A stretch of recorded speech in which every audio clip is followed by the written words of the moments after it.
Hypnotist, he always encouraged. Now, hypnotists and psychologists, they're clashed. But he always encouraged, because some people sometimes you'll go to them and they'll go, "Oh, I've got problems." There's an organisation that I know of. When you go and see them, they'll make you cry. Because once you tell them you've got problems, they go, "You shouldn't be going through that. You're depressed, you are. You got anxiety, you have." And they'll make you worse. So what he says is, you've got to have an outcome. Outcome is what you're looking for, not the problem itself. Yeah? I was speaking to someone about 2 months ago. Their son got shot dead in America. Their son had mental health problems, and he was messing with guns. So the police shot him. Yeah? And she said she went through a split up with her husband.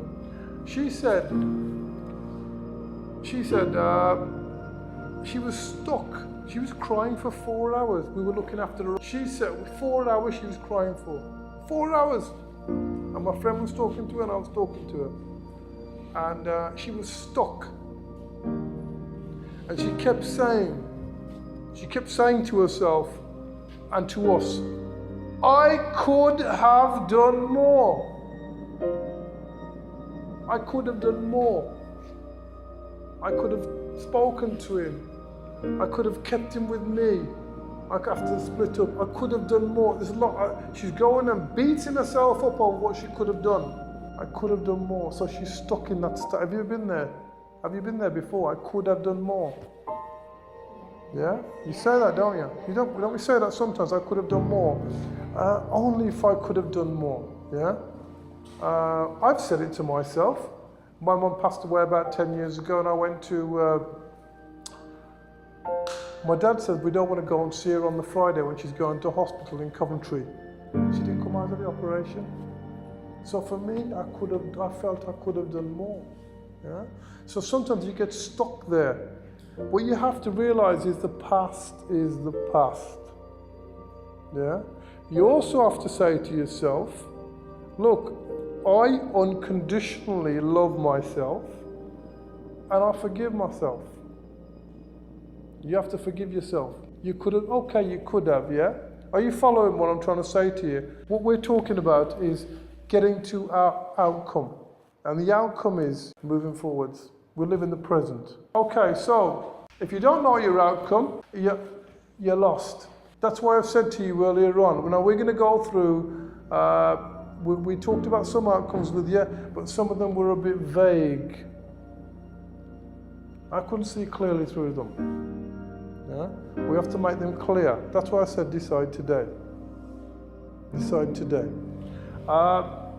So, what do you want? That's what I was talking to you about. What do you want? Whatever you want, you will be drawn to. Okay? Now, whether you're going to a meeting, you've got a task, business, or job applications, you could ask the question, what do you want? You have to ask that question. What do I want from this? I know some of you have said, I want to improve my literacy. Fantastic. I want to improve my perceptive skills. Fantastic, yeah? When I go into a meeting, I'm always looking to an action point.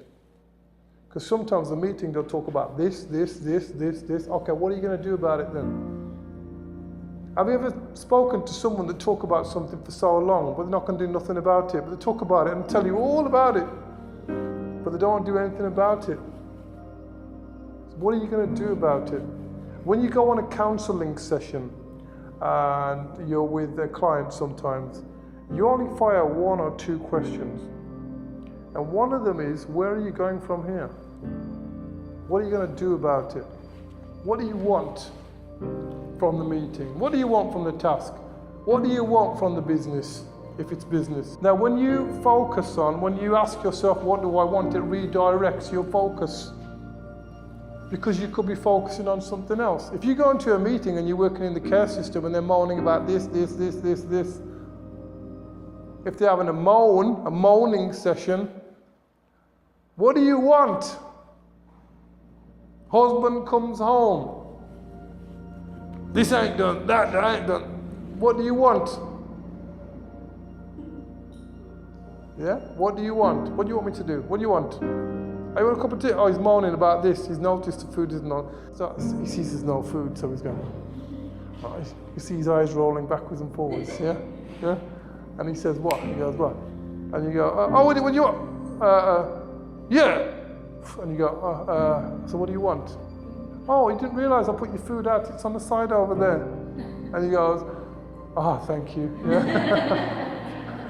Are you following what I'm trying to say to you? What do you want? So we're thinking about it. We have to refocus on whatever problem we have, and wherever we're going with regards to this course, with regards to what we want to improve. Yeah, what do we want? Yeah, and I believe in the law of attraction.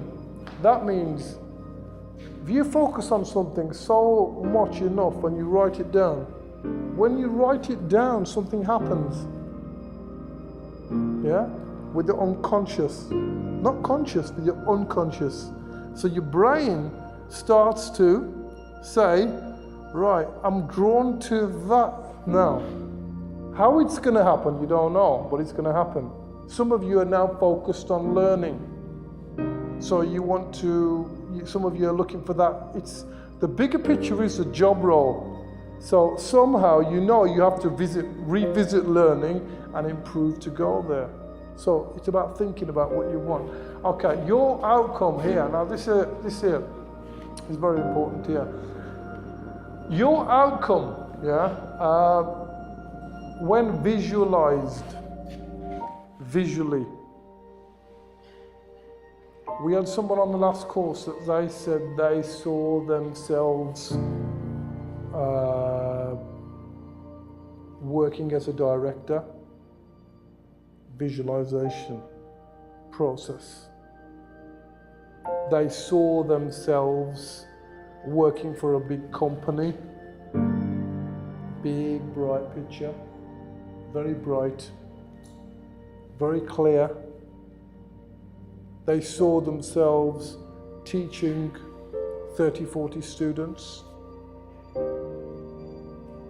One of them said he saw himself with a Lamborghini. That's a visualization goal.